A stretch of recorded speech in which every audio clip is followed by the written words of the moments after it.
Chapitre 3. Le christianisme est une camisole de force. Les chrétiens croient qu'ils détiennent la vérité absolue, à laquelle tous les autres doivent croire, sinon gare, déclare Keith, un jeune artiste résident à Brooklyn. Cette attitude met en danger la liberté de chacun. Tout à fait, approuve Chloé, une autre jeune artiste. Une seule vérité pour tous est une approche beaucoup trop restrictive. Les chrétiens de ma connaissance ne semblent pas avoir la liberté de penser par eux-mêmes. J'ai la conviction que chaque individu doit déterminer quelle est sa propre vérité. La croyance en une vérité absolue est-elle l'ennemi de la liberté? La plupart des gens que j'ai rencontrés à New York le pensent. Le christianisme appelle certaines croyances hérésies et déclare certaines pratiques immorales. Il exclut de sa communauté ceux qui transgressent ses frontières doctrinales et morales. Aux yeux des observateurs contemporains, cette attitude semble mettre en péril la liberté civique en divisant notre population au lieu de la rassembler. De plus, faute de reconnaître que différentes cultures ont divers points de vue sur la réalité, le christianisme paraît culturellement étroit. Pour finir, il donne l'impression d'asservir ou tout au moins d'infantiliser ses membres en déterminant au détail près de ce qu'ils doivent croire et pratiquer. M. Scott Peck raconte ce qu'une de ses patientes, prénommée Charlène, lui avait déclaré à propos du christianisme. « Il n'y a pas de place pour moi là-dedans. Ce serait ma mort. Je ne veux pas vivre pour Dieu. Je veux vivre pour moi. » Charlène croyait que le christianisme étoufferait sa créativité et inhiberait son développement. C'est ce que pensait également Emma Goldman, une activiste sociale du début du 20e siècle, qui qualifiait le christianisme de niveleur de la race humaine, briseur du désir de l'homme d'oser et d'agir, filet d'acier et camisole de force qui l'empêche de se développer ou de grandir. À la fin du film I, Robot de 2004, le robot nommé Sonny a atteint les objectifs du programme pour lequel il avait été conçu. Il comprend alors que les desseins qui justifiaient sa fabrication ont tous été accomplis. Le film s'achève sur un dialogue entre Sonny et l'autre personnage principal, le détective Spooner. Sonny, à présent que j'ai réalisé mon objectif, je ne sais pas quoi faire. Spooner, je pense que tu vas devoir trouver ta voie comme nous tous, Sonny.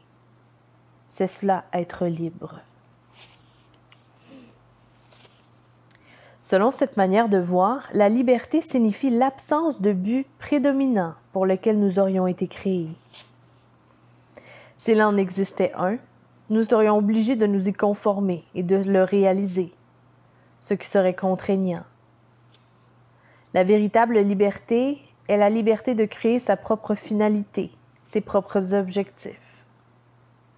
La Cour suprême des États-Unis a donné force de loi à cette opinion en déclarant que l'essence de la liberté est de définir sa propre conception de l'existence, du sens de l'univers. Stephen Jay Gould émet un avis semblable. Nous sommes ici parce qu'un étrange groupe de poissons avait des nageoires à l'anatomie particulière qui ont pu se transformer en jambes et permettent ainsi l'apparition de créatures terrestres parce que des comètes ont percuté la Terre et anéanti les dinosaures, en offrant de ce fait aux mammifères une chance de survie impossible à obtenir autrement. Nous aspirons peut-être à une réponse plus élevée, mais il n'y en a pas. Cette explication, bien qu'inquiétante en apparence, sinon terrifiante, est en fin de compte libératrice et exaltante. Nous ne pouvons pas lire passivement le sens de la vie dans les œuvres de la nature. Nous devons construire ces réponses nous-mêmes. Le christianisme ressemble à un ennemi de la cohésion sociale, de la faculté d'adaptation culturelle. voire de la personne elle-même. Cependant, cette perception se fonde sur des erreurs concernant la vérité, la communauté, le christianisme et la liberté elle-même. La vérité est inévitable. Le philosophe français Michel Foucault a écrit « La vérité est de ce monde, la vérité est de ce monde, elle y est produite grâce à de multiples contraintes. Et elle y détient des effets réglés de pouvoir. » Là-bas. Inspiré par Foucault, nombreux sont ceux qui affirment que toute revendication de vérité est une attaque en force.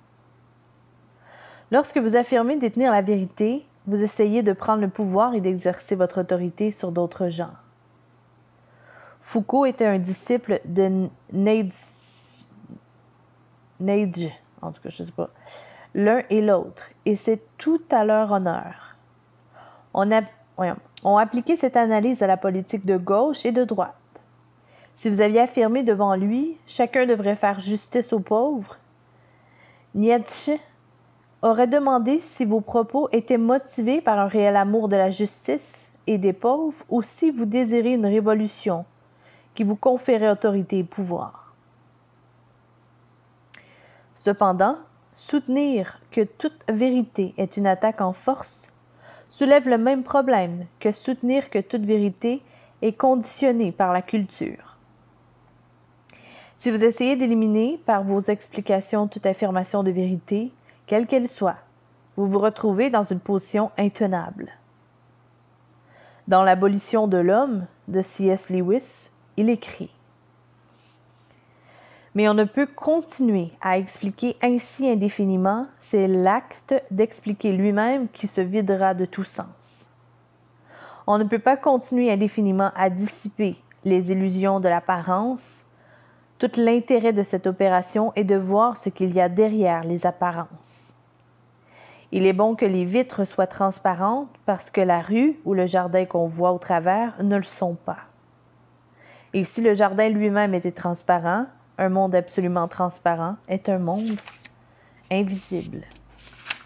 Voir au travers des choses est la même chose que de ne rien voir. Si vous dites que toutes les revendications de vérité sont des attaques en force, alors vous en faites une aussi. Si vous dites, comme Freud, que toutes les revendications de vérité sur la religion et sur Dieu ne sont que des projections psychologiques destinées à combattre vos sentiments de culpabilité et d'insécurité, alors vous aussi, vous faites une assertion. Voir à travers tout revient à ne pas voir. Foucault s'efforçait de faire admettre aux autres la vérité de son analyse, alors qu'il niait le concept même de vérité. Une certaine forme de revendication de vérité semblait inévitable. L'incohérence qu'il y a à s'attaquer à l'oppression tout en refusant de reconnaître l'existence de quelque chose qui serait la vérité est la raison d'un possible déclin de la théorie postmoderne et de la déconstruction.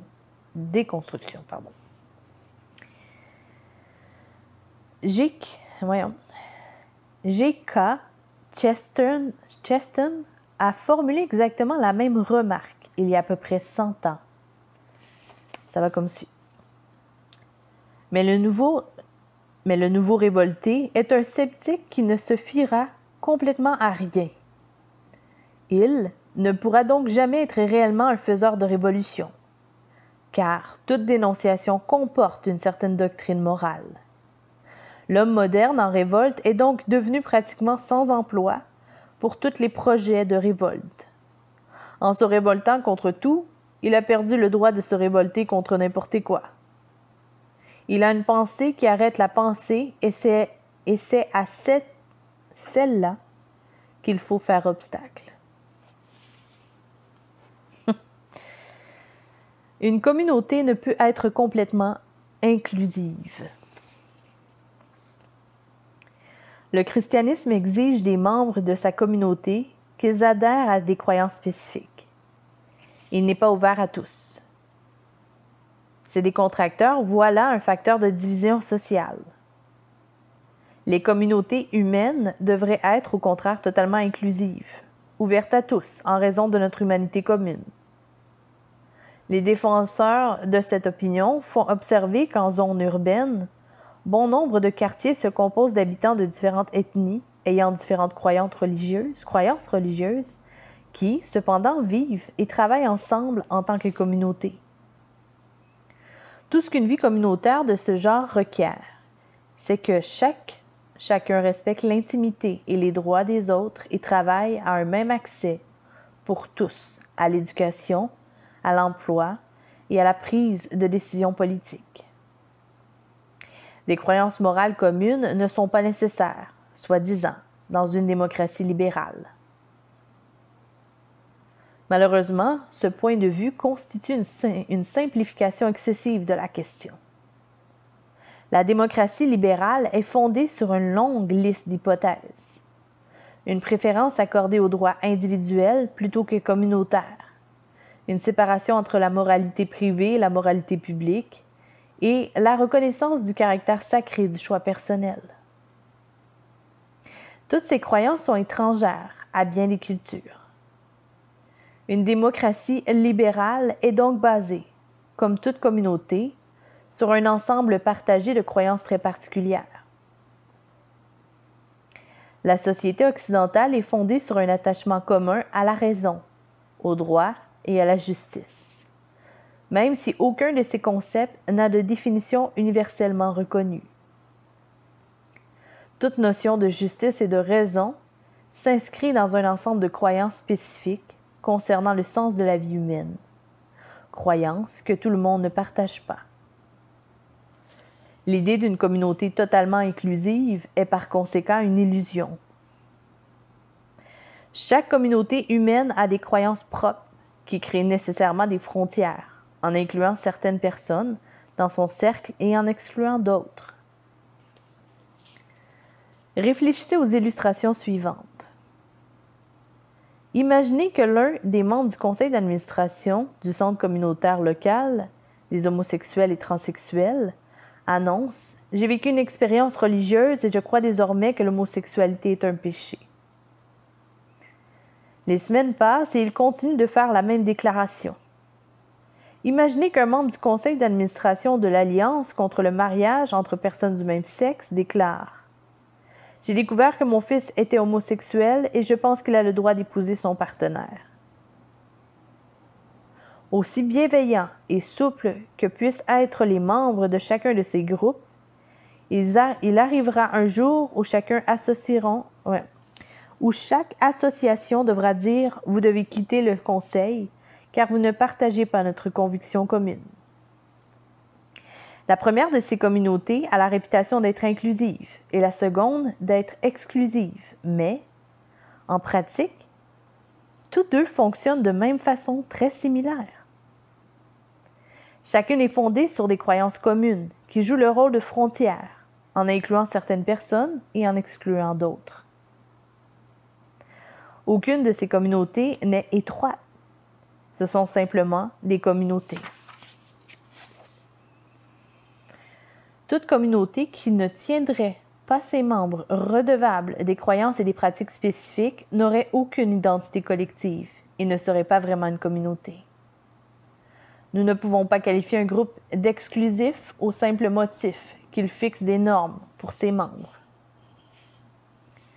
Dans ce cas, n'y a-t-il aucun moyen de déterminer si une communauté est ouverte et aimante plutôt qu'étroite et oppressive? Si, il y en a un. Voici comment obtenir une meilleure évaluation. Quelle communauté a des croyances qui conduisent ses membres à traiter les personnes d'autres communautés avec amour et respect, à les servir et à répondre à leurs besoins? Quelles croyances conduisent une communauté à diaboliser et à attaquer ceux qui violent ses frontières plutôt qu'à les traiter avec bonté, humilité et prévenance? Nous devons critiquer les chrétiens lorsqu'ils sont accusateurs et désobligeants envers les non-croyants. Mais nous ne devons pas critiquer les Églises lorsqu'elles maintiennent des critères conformes à leurs convictions pour déterminer qui peut être compté parmi ses membres. Toute communauté doit agir ainsi.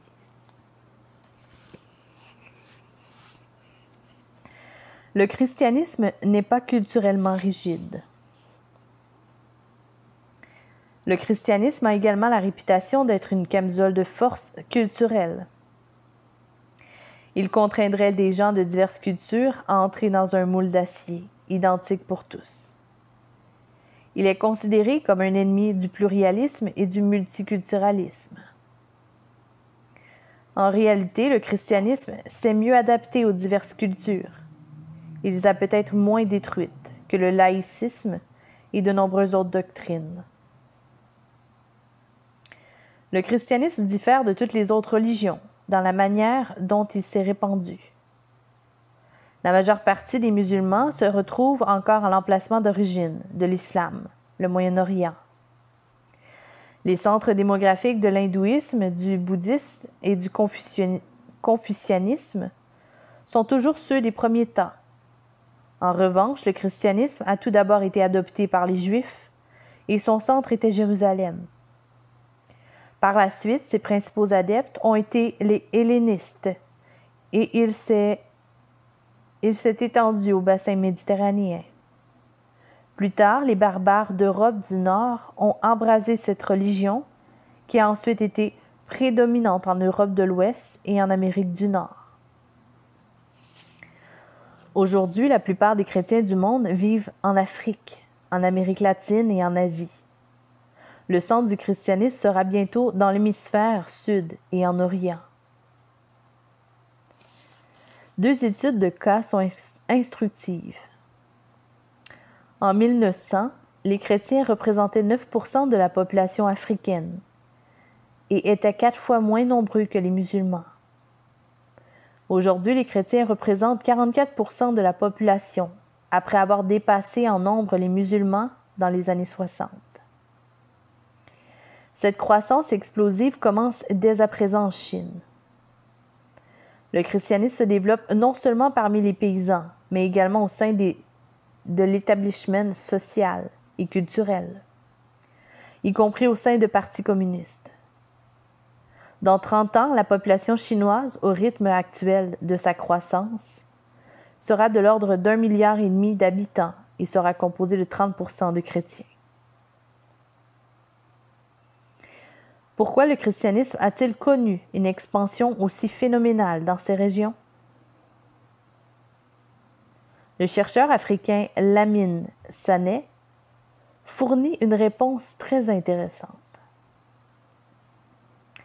Les Africains, dit-il, avaient une longue tradition de croyance en un monde surnaturel, peuplé de bons et de mauvais esprits. Lorsqu'ils ont commencé à lire la Bible dans leur propre langue, beaucoup ont vu dans le Christ l'ultime solution à leur aspiration historique en tant qu'Africains. Sané écrit: Le christianisme a répondu à ce défi historique par une réorientation de la vision du monde. Les gens sentaient dans leur cœur que Jésus ne se moquait pas de leur respect pour le sacré, ni du fait qu'il réclamait un sauveur invincible. Et ils ont alors pris fait et cause pour lui au son de leurs tambours sacrés, jusqu'à ce que les étoiles bondissent et dansent dans le ciel. Après cette danse, les étoiles n'étaient plus petites. Le christianisme a aidé les Africains à devenir des Africains renouvelés et non des Européens refaits.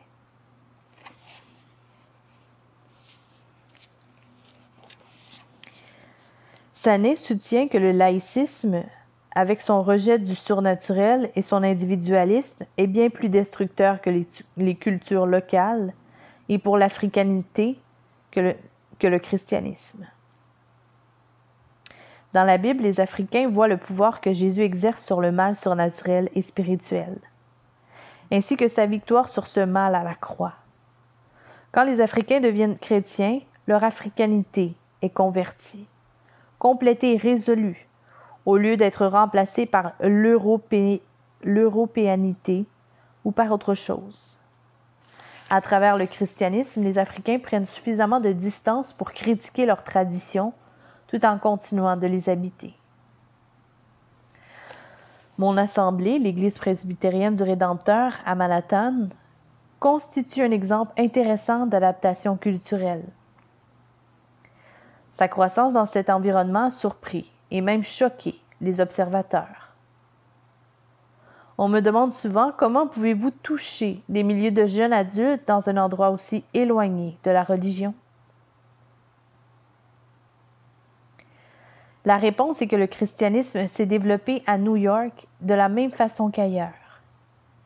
Il s'est adapté de manière significative et positive à la culture ambiante, sans faire de concessions sur ses doctrines principales.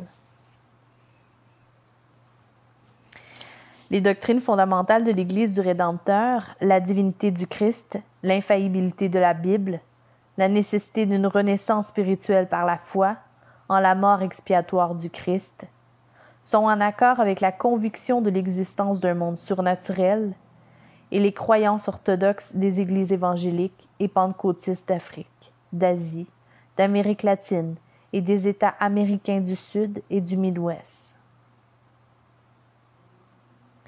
Ces croyances sont souvent en contradiction avec les opinions et les comportements de nombreux habitants de la ville. Nous avons cependant adopté avec plaisir de nombreux autres aspects de la culture urbaine pluraliste. Nous mettons en valeur les arts. Nous apprécions la diversité ethnique.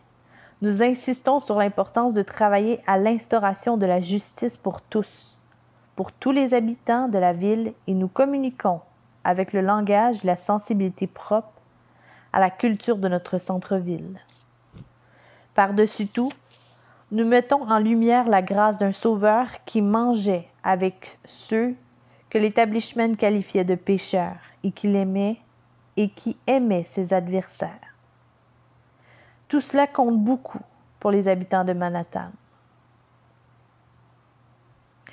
L'Église du Rédempteur attire et touche par conséquent une population urbaine très variée. Lors d'un culte, John DeLorean a présenté à ma femme Cathy l'homme qui était assis devant elle et qui l'avait amené à l'église. Ce visiteur écrivait les discours d'un candidat républicain à la présidence des États-Unis. Peu après, une femme assise derrière elle lui a tapoté l'épaule pour lui présenter un autre invité. Il s'agissait d'un homme qui était à l'époque le principal parolier de Madonna.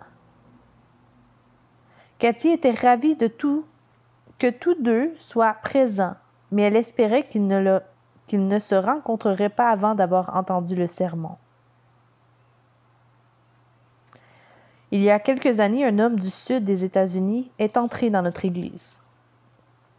Il avait entendu dire que bien que nous restions attachés à la doctrine chrétienne orthodoxe, notre assemblée s'était développée au cœur d'une ville sceptique et profane. Il s'attendait à découvrir que nous attirerions les gens avec une musique d'avant-garde, des vidéoclips, des sketchs, un décor branché et toutes sortes de manifestations accrocheuses. À sa grande surprise, il a assisté à un office simple et traditionnel, qui était en apparence identique à ceux auxquels il pouvait participer dans sa région du monde plus conservatrice. Il s'est rendu compte cependant que l'Assemblée comprenait beaucoup de personnes qui n'auraient jamais fréquenté les églises qu'il connaissait. Après le culte, il s'est approché de moi et m'a dit « C'est pour moi un vrai mystère. Où sont les otaries? Où sont les effets spéciaux? Pourquoi ces gens sont-ils là? » Je l'ai dirigé vers quelques artistes urbains qui fréquentaient l'Église du Rédempteur depuis un certain temps. Ils lui ont suggéré de ne pas s'arrêter aux apparences. L'un d'eux a déclaré que la différence entre l'Église du Rédempteur et d'autres communautés était profonde et se trouvait dans l'ironie, la charité et l'humilité. Ils ont ajouté que cette Église ne possédait pas le langage pompeux et terriblement sentimental qui, selon eux, manipulait les émotions dans d'autres assemblées. Au contraire, les gens d'ici se parlaient d'une manière gentiment ironique, en se moquant d'eux-mêmes. De plus, leur croyance s'accompagnait de charité et d'humilité, ce qui donnait aux habitants de Manhattan le sentiment d'être intégrés chaleureusement et accueillis, même s'ils n'étaient pas d'accord avec certaines des convictions de l'Assemblée du Rédempteur. Surtout, dirent-ils, l'enseignement et la communication étaient faits de manière intelligente, tout en nuances et avec tact, quand des points sensibles à leurs yeux étaient abordés. Tous ces aspects plaisent aux gens de Manhattan, mais il s'agit en fait d'éléments fondés sur la doctrine chrétienne historique. Ainsi, l'importance accordée à la diversité ethnique émane-t-elle directement du chapitre 2 de la lettre de Paul aux Éphésiens. L'apôtre y proclame que la diversité ethnique de l'Église témoigne puissamment de la véracité du message chrétien. Pour prendre un autre exemple, Reinhold Niebuhr a montré que l'ironie de voir les êtres humains tenter vainement de devenir des êtres divins était une façon très chrétienne de regarder les choses. Puisque toutes ces caractéristiques adaptées à l'environnement sont profondément enracinées dans l'enseignement chrétien originel. Il ne s'agit pas de simples techniques de marketing. Pourquoi le christianisme a-t-il mieux réussi que toutes les grandes religions du monde à pénétrer dans tant de cultures radicalement différentes? Il existe bien évidemment un tronc commun d'enseignement. Le symbole des apôtres, le Notre Père, les 10 commandements, auxquels adhèrent toutes les formes du christianisme. Néanmoins, une grande liberté entoure la manière dont ces absolus s'expriment et prennent forme dans chaque culture. La Bible demande par exemple aux chrétiens de s'unir dans la louange à Dieu avec de la musique, mais elle n'impose ni les vers, ni le rythme, ni le niveau d'émotion exprimé, ni le choix des instruments. Tout cela est variable car déterminé par la culture.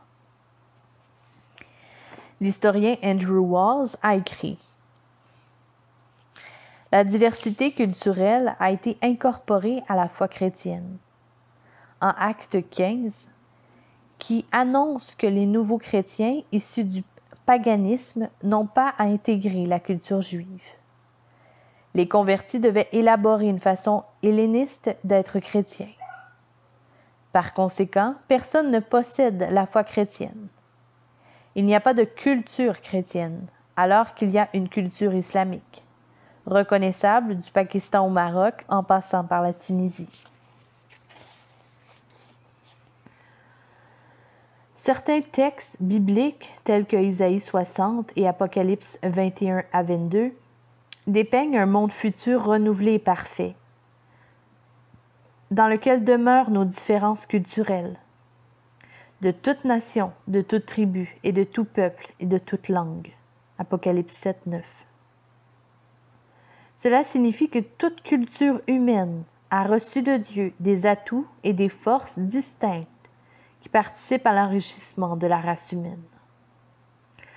Comme l'indique Walls, si chaque culture présente les déviances et les aspects qui seront critiqués et modifiés par le message chrétien, chacune possède également de bons éléments auxquels le christianisme s'associe et s'adapte.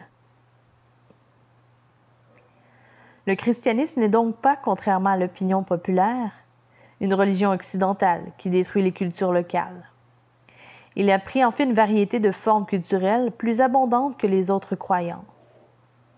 Sur une base forgée par la culture hébraïque, grecque et européenne, le christianisme bénéficie désormais de l'apport des cultures d'Afrique, d'Amérique latine et d'Asie, qui continueront de le modeler au fil des siècles. Il peut devenir la plus authentique vision universelle du monde, car son leadership a toujours été accessible à des gens de toute langue, de toute tribu et de tout peuple et de toute nation. La liberté n'est pas simple. On reproche au christianisme de limiter notre croissance et notre potentiel en nous contraignant à choisir nos croyances et nos pratiques. Immanuel Kant a défini l'être humain éclairé comme étant celui qui se fie à son propre pouvoir de réflexion, plutôt qu'à une autorité ou à une tradition. La résistance à l'autorité dans le domaine de la morale est une tendance actuelle profonde dans notre société. La liberté de déterminer nos propres normes morales est considérée comme une nécessité pour être pleinement humain, alors que ça engendre tout l'inverse. Il s'agit cependant d'une simplification excessive. La liberté ne peut pas se définir en termes strictement négatifs, lequel serait l'absence de limites et de contraintes. En fait, dans de nombreux cas, les limites et les contraintes sont un moyen de se libérer. Si vous avez des aptitudes pour la musique, vous pouvez décider de pratiquer le piano de manière intensive pendant des années. Cela restreint les limites de votre liberté. Il y a beaucoup d'autres activités que vous ne pouvez pas faire à cause du temps que vous consacrez au piano. Cependant, si vous avez du talent, cette discipline et ces restrictions révéleront vos capacités qui, sans cela, seraient restées inexploitées. Qu'avez-vous fait? Vous avez délibérément perdu votre liberté en vous engageant dans une voie dont le but était de vous permettre d'accéder à une forme de liberté plus vaste, élargissant votre champ d'action. Cela ne signifie pas que les restrictions, la discipline et les contraintes sont intrinsèquement et automatiquement libératrices. Par exemple, un jeune homme d'1,65 m, pesant 60 kg, ne devrait pas se mettre en tête de devenir un as du football américain. Toute la discipline et tous les efforts du monde ne pourraient que l'amener à se sentir frustré et broyé, littéralement. Il se cognerait la tête à une réalité physique. Il n'a tout simplement pas le potentiel pour ce sport. Dans notre société, de nombreuses personnes ont travaillé extrêmement dur pour poursuivre une carrière bien rémunérée, mais peu conforme à leurs dons et à leur goût. De telles carrières sont des camisoles de force qui, à longue, nous étouffent et nous déshumanisent. C'est pourquoi la discipline et les contraintes ne nous libèrent que si elles sont en accord avec notre nature et nos capacités. Un poisson parce qu'il absorbe l'oxygène de l'eau et non celui de l'air, n'est libre que s'il reste dans la limite de l'eau. Si nous le mettons dans l'herbe, sa liberté de se déplacer et même de vivre n'est pas augmentée, mais détruite. Le poisson meurt si nous ne respectons pas sa nature. Dans bien des domaines de la vie, la liberté n'est pas tant l'absence de restrictions que la découverte des bonnes restrictions, celles qui libèrent. Celles qui correspondent à la réalité de notre nature et du monde offrent plus de pouvoir et d'envergure à nos aptitudes et nous procurent une joie et un épanouissement plus profond. Les expériences, les risques et les erreurs nous font grandir seulement si, avec le temps, ils nous montrent nos limites aussi bien que nos capacités. Si nous ne grandissons intellectuellement, professionnellement et physiquement qu'au moyen de contraintes judicieuses, pourquoi n'en serait-il pas de même sur le plan de la croissance spirituelle et morale? Au lieu d'exiger la liberté de créer une réalité spirituelle, ne devrions-nous pas plutôt chercher à la découvrir et à nous discipliner pour vivre en accord avec elle?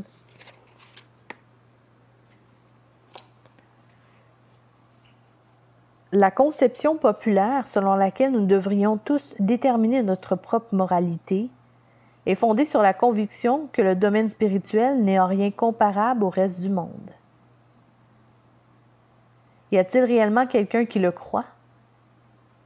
Après chaque culte le dimanche matin et le dimanche soir, pendant de nombreuses années, je restais à l'église 1 heure de plus pour répondre aux questions. Des centaines de personnes ont participé à cette discussion, où chacun apportait sa contribution. L'une des phrases que j'ai le plus souvent entendues était « Toute personne doit définir ce qui est bien et ce qui est mal pour elle. » J'ai toujours répondu à cette affirmation en demandant « Se peut-il que dans le monde, une personne accomplisse actuellement des actes auxquels elle devrait renoncer selon vous, même si elle a la conviction que son comportement est juste? » Mes interlocuteurs me répondaient invariablement « Oui, bien sûr. » Je demandais alors « Cela ne signifie-t-il pas que vous croyez qu'il existe une certaine réalité morale que nous ne déterminons pas, mais à laquelle nous devons nous soumettre, quoi que nous ressentions ou pensions? » La réponse à cette question était presque toujours un silence, soit pensif, soit bougon.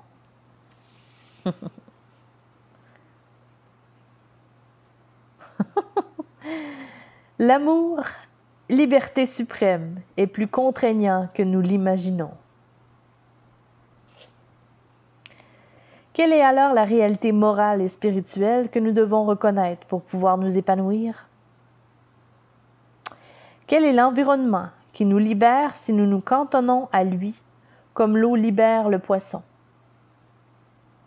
C'est l'amour. L'amour est la perte de liberté la plus libératrice qui soit.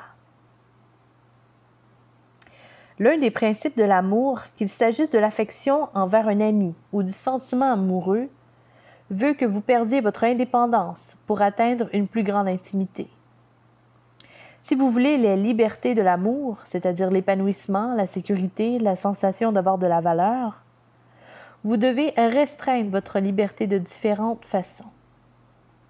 Vous ne pouvez pas bénéficier d'une relation profonde et continue et continuer de prendre des décisions unilatérales ou refuser que votre ami ou votre amoureux ait son mot à dire dans la façon dont vous menez votre vie. Pour connaître la joie et la liberté de l'amour, vous devez renoncer à votre autonomie. L'écrivain Françoise Sagan a fort bien exprimé cette idée dans un entretien accordé au journal Le Monde.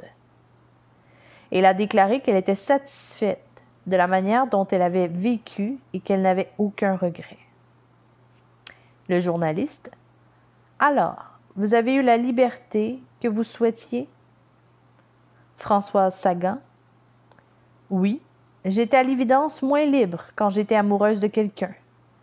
Mais on n'est pas amoureux tout le temps. À part ça, je suis libre. »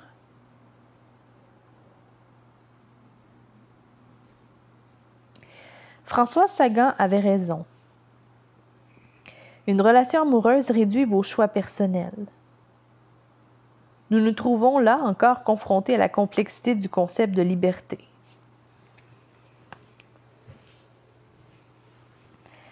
C'est dans une relation d'amour que les êtres humains sont le plus libres et le plus vivants. Nous ne devenons vraiment nous-mêmes que dans l'amour et pourtant une relation solide implique de se rendre mutuellement service de manière désintéressée et de perdre son indépendance. C.S. Lewis a exposé cette même idée avec éloquence. Ça va comme suit. Aimez quelque chose et votre cœur sera certainement déchiré et probablement brisé.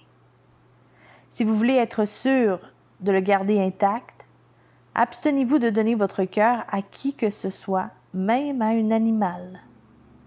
Enveloppez-le soigneusement dans le linceul de vos hobbies et de vos petits luxes. Évitez toute forme de relation, enfermez votre cœur à clé dans le cercueil de votre égoïsme. Mais dans ce cercueil, sûr, obscur, immobile, sans air, il changera. Il ne se brisera pas, il deviendra incassable, impénétrable, indissoluble. L'alternative à la tragédie, ou du moins au risque de la tragédie, est la damnation.